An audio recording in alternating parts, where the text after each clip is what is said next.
Assalamualaikum warahmatullahi wabarakatuh. Perkenalkan, nama saya Farhan Menjar Wibowo dari kelas 31 Metode Penelitian Kuantitatif. Di sini saya akan mempresentasikan proposal penelitian saya yang berjudul Pengaruh Gadget Terhadap Anak Usia Dini di Perumahan Alinda Kencana Permai, Kecamatan Bekasi Utara, Kota Bekasi.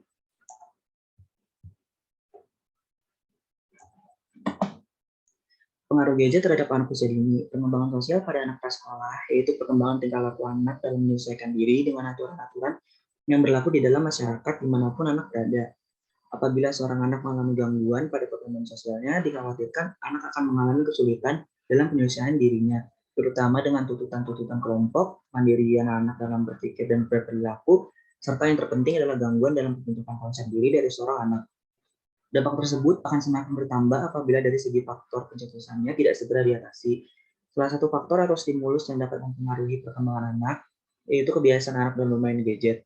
Namun penggunaan gadget secara kontinu akan berdampak buruk bagi pola perilaku anak dalam kesehariannya. Anak-anak yang cenderung terus-menerus menggunakan gadget akan sangat tergantung dan menjadi kegiatan yang harus dan rutin dilakukan oleh anak dalam aktivitas sehari-hari. Tidak dipungkiri, saat ini anak lebih sering bermain gadget daripada belajar berinteraksi. Identifikasi dan rumusan masalah.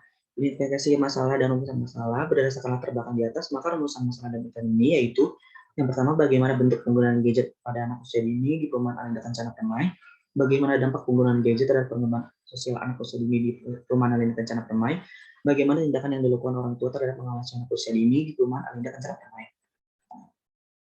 Tujuan penelitian, adapun tujuan penelitian ini adalah untuk mengetahui pengaruh penggunaan gadget dan perkembangan sosial anak usia dini, mengalami pengawasan orang tua terhadap anak usia dini yang mengalami kecanduan gadget, untuk menganalisis seberapa besar anak usia dini.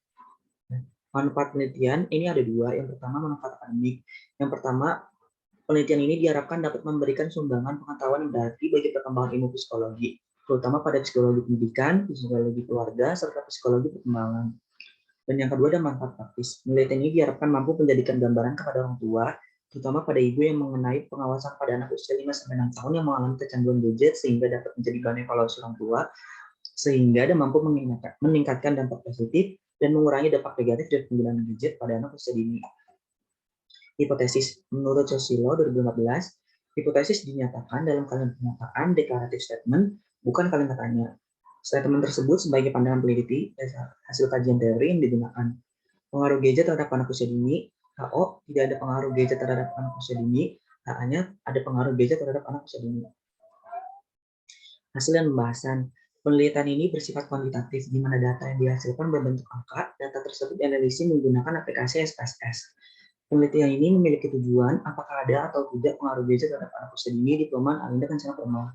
Penyebaran kuesioner disebarkan melalui online, yaitu dengan mengisi dulu formulir.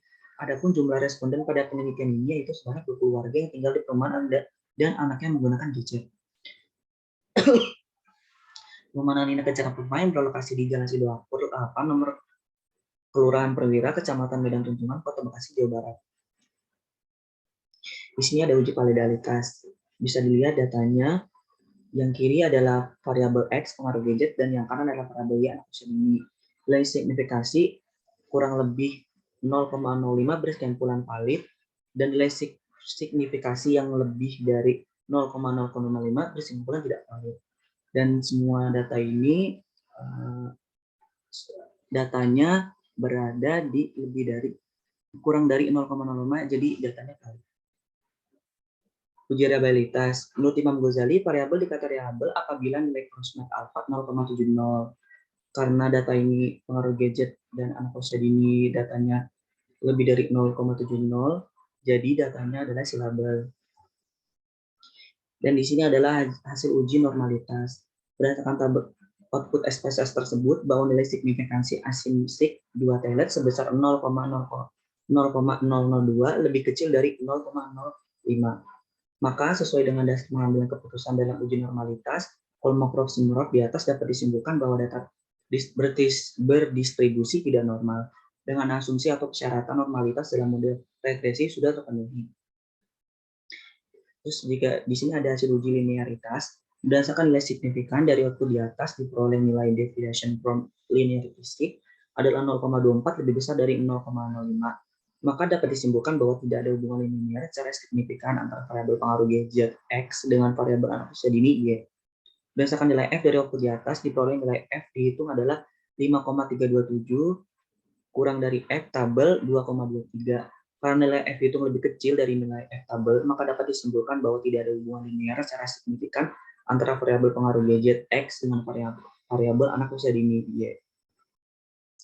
Kesimpulannya, bentuk penggunaan gadget pada anak usia dini ditemani dengan cara bermain sangat bervariasi dengan durasi yang rata-rata kurang lebih dari 1 jam dalam sehari. Faktor-faktor yang mempengaruhi anak usia dini untuk bermain sebagai orang tua yang baik harus memberikan contoh yang baik kepada anaknya. Karena anak selalu melihat apa yang dilakukan orang tuanya dari segi manapun, bahkan dari hal-hal yang kecil. Apabila anak melihat orang tuanya sering menggunakan gadget, maka anak akan mulai mencoba untuk mengakses fitur-fitur yang ada di gadget, dan apabila anak sudah pandai mengoperasikan gadget, kemudian dia nyaman dengan gadgetnya, maka akan sulit untuk menghilangkan kebiasaan anak bermain gadget. Terima kasih. Sekian dari saya. Bila ada kekurangan kata atau salah mohon dimaafkan. Wassalamualaikum warahmatullahi wabarakatuh.